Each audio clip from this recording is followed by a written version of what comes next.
Assalamualaikum warahmatullahi wabarakatuh.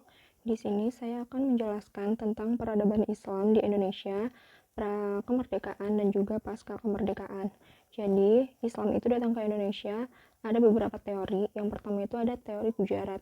Teori ini didukung oleh Snook Horjones dan J. Pitch-Napel. Jadi, menurut teori ini, masuknya Islam ke Indonesia itu dibawa oleh orang Gujarat atau orang India. Bukti-bukti dari teori ini tuh yaitu ada batu nisan Sultan Samudra Pasai Malik As-Saleh tahun 1297 yang corak khasnya itu corak khas Islam asal Gujarat. Lalu kelemahan teori ini tuh jadi di Samudra Pasai itu dia tuh percaya mazhab Syafi'i, sedangkan di Gujarat itu menganut mazhab Hanafi. Nah, jugaan waktu Samudra Pasai sedang diislamisasikan, itu tuh Gujarat waktu itu agamanya masih Hindu. Yang kedua yaitu ada teori Persia. Jadi teori Persia ini dia itu didukung oleh Umar Amir Hussein dan juga Hussein Jaja di Ningrat. Jadi menurut teori ini Islam itu masuk ke Indonesia pada abad ke-7 dan dibawa oleh orang-orang Persia atau kaum Syiah.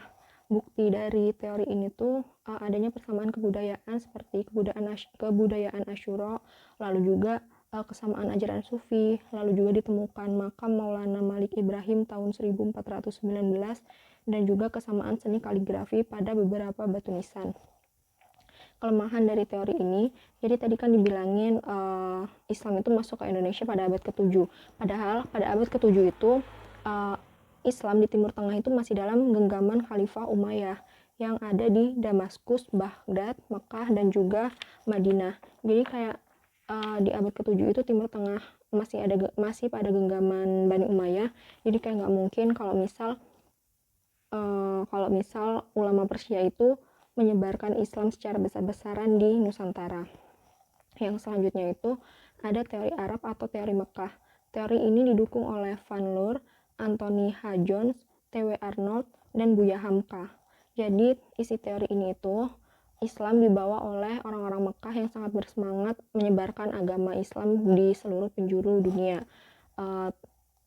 Bukti-bukti dari teori ini tuh yang pertama tuh ada pada abad ke-7 di pantai timur Sumatera ada perkampungan Islam yang coraknya itu mirip dengan dinasti Umayyah yang ada di Arab. Yang kedua itu mazhab yang populer terutama pada zaman Samudra Pasai itu kan mazhab Syafi'i. Nah, di Arab juga waktu itu sedang menggunakan mazhab Syafi'i. Lalu selanjutnya itu penggunaan gelar Al-Malik untuk raja-raja Samudra Pasai itu juga kebudayaan yang ada di Arab. Nah, kelemahan dari teori ini tuh cuma satu, yaitu buktinya kurang banyak. Terus selanjutnya itu ada teori Cina. Jadi teori Cina ini didukung oleh Slamet Mulyana dan juga Sumantu Al-Qurtubi. Jadi isi teori ini tuh Islam itu dibawa oleh orang perantau muslim dari Cina.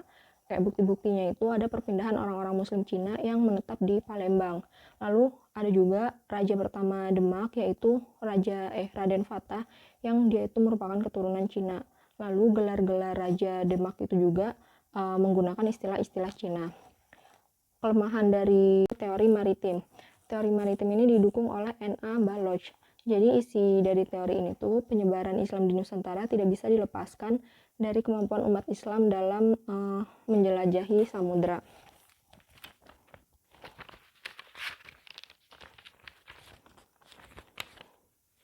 Selanjutnya itu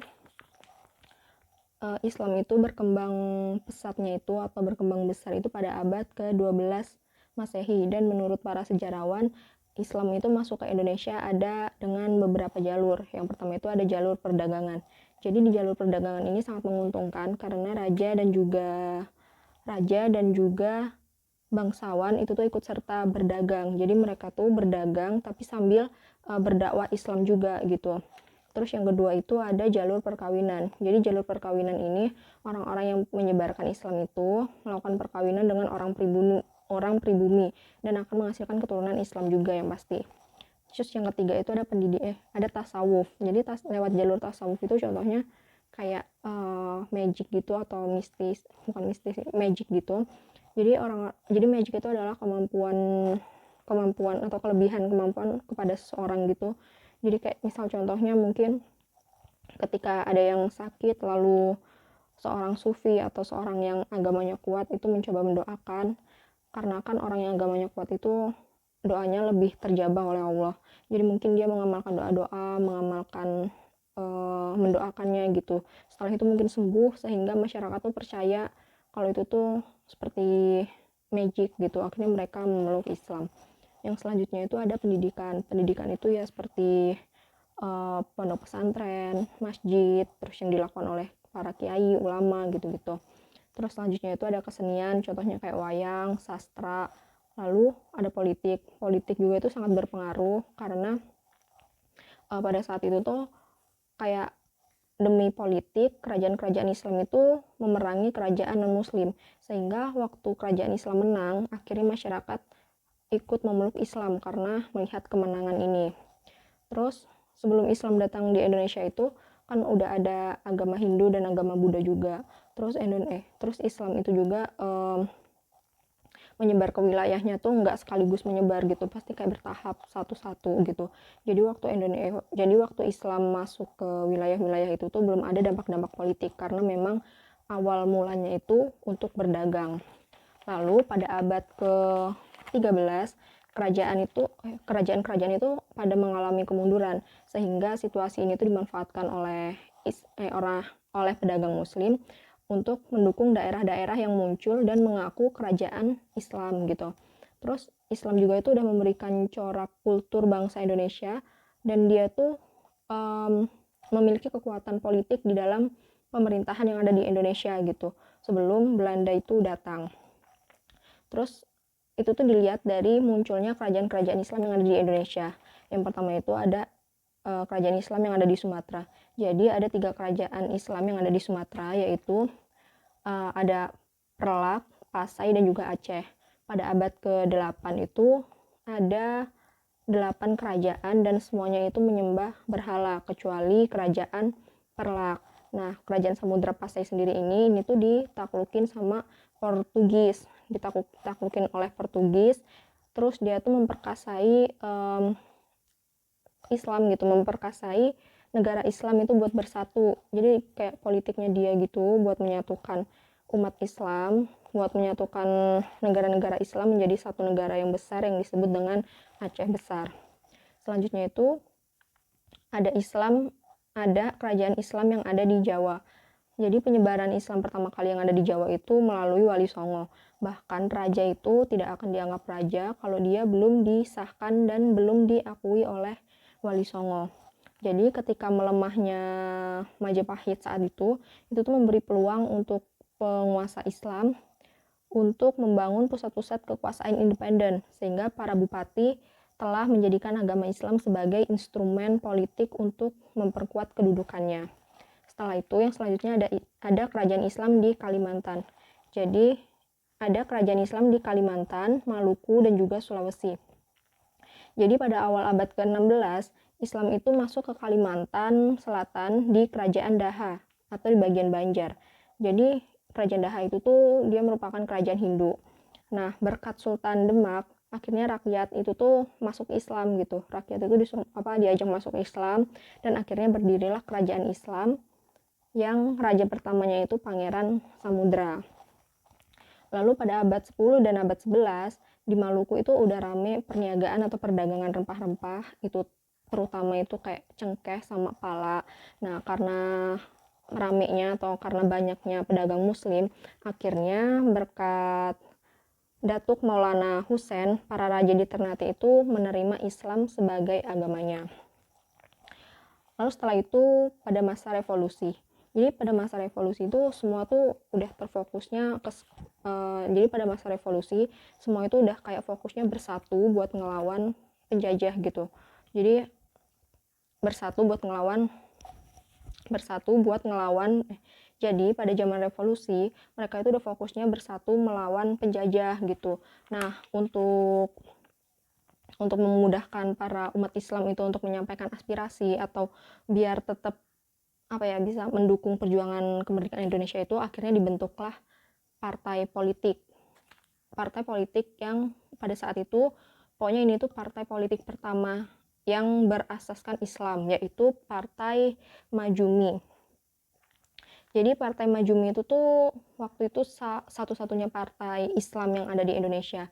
Terus karena waktu itu lagi penjajahan gitu, jadi buat yang di luar-luar kota itu susah buat ikut kayak konferensi gitu. Akhirnya Partai Masyumi inilah yang mewakili seluruh aspirasi umat Islam gitu, kayak kan.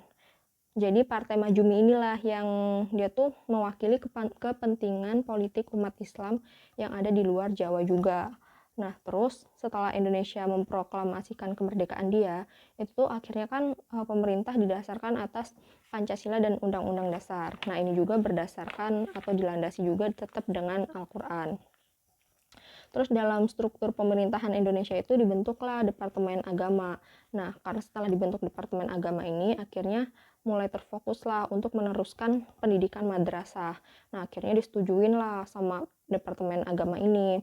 Lalu dibentuklah seksi-seksi untuk mengurus atau untuk memantau kayak misalnya pengangkatan gurunya, lalu penyusunan pelajaran dan juga pendidikan agama Islam dan juga Kristen, lalu juga untuk pemantauan pendidikannya. Dan di Departemen Agama ini juga tuh dia tuh menangani hukum atau syariat tentang Islam juga, cuman dia membatasi untuk yang hal-hal pribadi kayak misalnya tentang pernikahan atau cerai atau rujuk, terus wakaf, terus hibah gitu.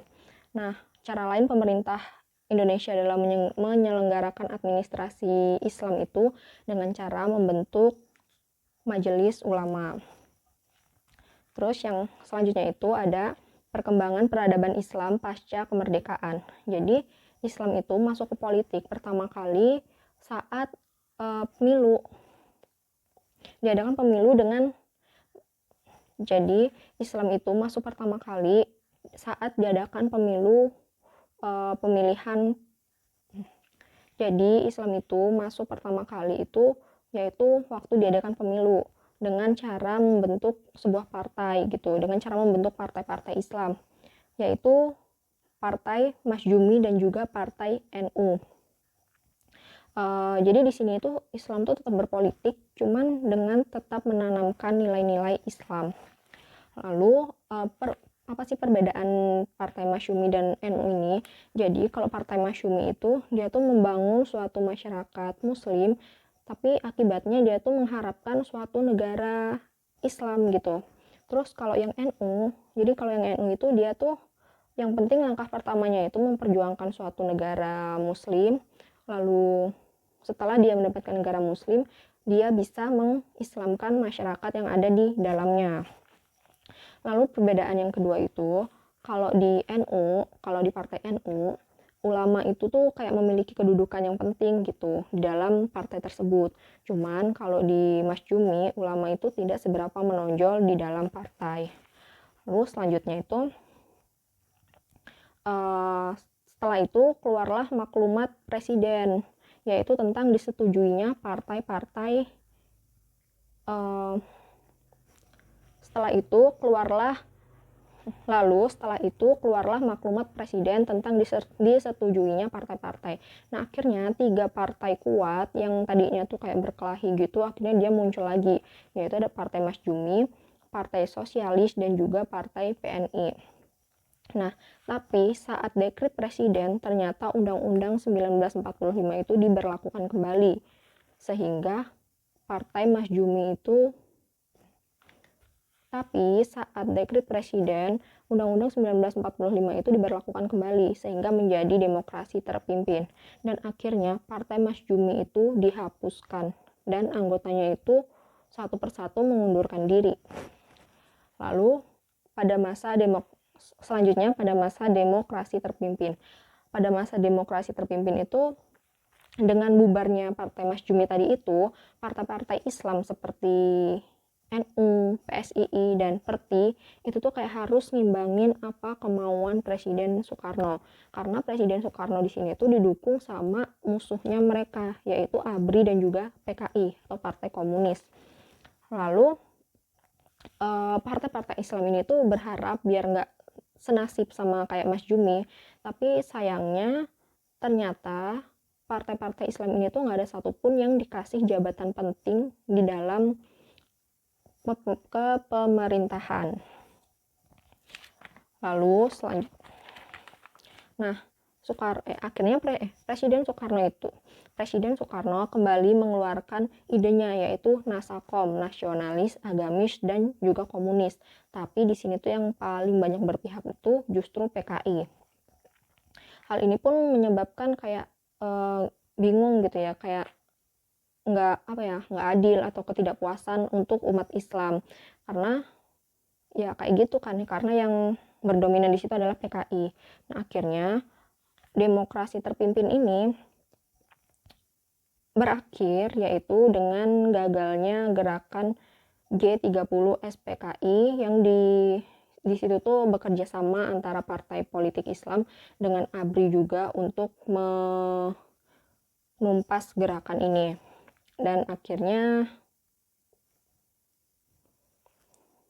masa demokrasi terpimpin berakhir dengan gagalnya gerakan G30 SPKI yang ditumpas oleh partai-partai Islam dan juga bantuannya dengan ABRI. Selanjutnya itu ada masa Orde Baru. Jadi tumbangnya masa Orde Lama itu berharap dengan adanya masa Orde Baru ini Islam tuh bakal menjadi berkembang lagi gitu. Tapi sayangnya tetap rehabilitasinya Mas Jumi itu tidak diperkenankan. Lalu penataan kehidupan partai selanjutnya itu yaitu dengan penetapan asas tunggal. Jadi asas tunggal itu Pancasila untuk semua partai politik, Golkar dan juga organisasi lainnya. Tidak ada asas ciri, tidak ada lagi ideologi Islam. Jadi otomatis partai Islam itu nggak ada, udah dihapus. Nah, akhirnya dengan adanya asas tunggal ini akhirnya umat muslim kayak udah nggak ada harapan lagi buat partisipasi, kayak udah terputus partisipasinya umat muslim itu.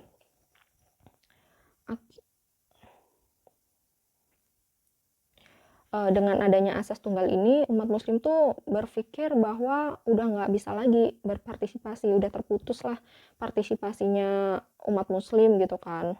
Nah, terus akhirnya itu dengan adanya asas tunggal ini tuh umat muslim tuh udah kayak nggak punya harapan lagi buat berpartisipasi, dan identitas mereka itu udah kayak mulai memudar gitu, identitas kemuslimannya, keislamannya. Dan selama Orde Baru ini cuman ada 3 partai yang diakui dan yang boleh ikut pemilu, yaitu waktu itu ada partai yang berasas Islam. Dan selama Orde Baru ini cuman ada 3 partai yang diakuin dan boleh ikut pemilu. Dan waktu itu partai yang berasas Islam waktu itu adalah partai PPP atau Partai Persatuan Pembangunan. Barulah sejak dekade 1970-an Islam itu semakin berkembang, semakin kelihatan gitu perkembangannya, yaitu dengan adanya bangunan-bangunan baru Islam, yaitu kayak masjid, musola, terus madrasah pesantren, terus juga yang sholat atau jamaahnya tuh udah mulai banyak banget, dan itu kayak didominasi oleh anak-anak muda gitu. Terus pengajian juga udah mulai ada pengajian banyak, lalu mahasiswa ataupun gadis-gadis itu udah mulai pada pakai pakaian muslim untuk ke sekolah atau untuk ke universitas ataupun untuk ke tempat-tempat umum. Lalu juga muncul organisasi-organisasi seperti HMI, PMII, IMM, lalu ada juga 14 Institut Agama Islam Negeri, terus ada juga MUI, terus waktu itu nggak cuman partai PPP doang yang isinya orang Islam, tapi pimpinan dan yang duduk di DPR itu mulai digantikan juga sama orang-orang Islam. Terus juga lahir juga kayak ICMI atau Ikatan Cendekiawan Muslim se-Indonesia tahun 1990. Lalu ada juga BMI, Bank Muamalat Indonesia tahun 1992, dan juga Harian Republika. Terus ada juga penyelenggaraan Festival Istiqlal. Terus ada juga Nah, terus adanya usaha represif, banyak yang kecewa selama 32 tahun ini. Karena kan ya gitu, mungkin banyak yang menyimpang gitu. Terus akhirnya mahasiswa yang dimentori atau dimontori oleh UIN, terus UI dan juga UGM itu tuh turun ke jalan dan menduduki gedung DPR dan MPR untuk membuat demo gitu mungkin. Dan akhirnya pada tanggal 21 Mei 1998 Presiden Soekarno turun dari kursi presiden. Yang selanjutnya itu masa reformasi. Jadi babak baru perpolitikan dimulai lagi. Jadi pada pemilu tahun 1999 itu hasilnya yang selanjutnya itu masa reformasi. Di masa reformasi ini pasti perpolitikan itu pasti mulai lagi, kayak drama politik tuh mulai lagi, babak baru perpolitikan gitu kan. Terus pada pemilu yang diselenggarakan pada tahun 1999, organisasi Islam itu banyak banget mendirikan partai, kayak partai PPP, PAN, PKB, PNU, PBB, PK, atau yang sekarang PKS, dan lain-lain. Nah, pada saat itu juga simbol-simbol agama itu mulai kuat gitu, mulai mewarnai kancah-kancah perpolitikan. Terus Lalu hasil pemilu 1999 ini juga yang menghantarkan Bapak Abdurrahman Wahid atau Gus Dur menjadi presiden keempat di Indonesia. Lalu juga pada era reformasi ini juga muncul perkembangan yang memperkuat Islam gitu, yaitu dengan adanya sejumlah undang-undang yang menunjang pelaksanaan hukum Islam seperti undang-undang naik haji dan juga undang-undang zakat. Lalu juga di bidang ekonomi itu tuh lahir kayak bank-bank syariah gitu, kayak misal Bank Syariah Mandiri, terus Bank Syariah BNI. Terus dalam pelaksanaan pemilu pada tahun 1999 itu diikuti oleh 19 partai politik Islam dari 48 partai peserta pemilu. Dan 19 partai Islam ini tuh yang dapat suara paling signifikan, yang dapat suaranya paling agak banyak gitu, yaitu ada 3 partai, yaitu PPP, PKB, dan juga PBB. Tapi untuk kelompok Islam modern, mereka itu lebih suka partai Islam yang emang memiliki komitmen kepada Islam. Jadi di dalam partainya itu nggak ada bendera-bendera Islamnya gitu. Kayak misal Golkar dan juga PAN. Karena politik itu bukanlah tujuan, tapi cuma sarana untuk memperjuangkan aspirasi umat. Sekian penjelasan dari saya. Mohon maaf apabila ada kesalahan atau kekurangan, atau sekian penjelasan dari saya. Mohon maaf apabila ada kesalahan kata, kesalahan materi, kesalahan penyampaian, atau kekurangan yang sangat. Demikianlah penjelasan dari saya. Apabila ada kesalahan kata, kesalahan materi, kesalahan penyampaian, saya mohon maaf yang sebesar-besarnya karena saya juga di sini masih belajar, dan kepada Allah saya mohon ampun. Terima kasih. Wassalamualaikum warahmatullahi wabarakatuh.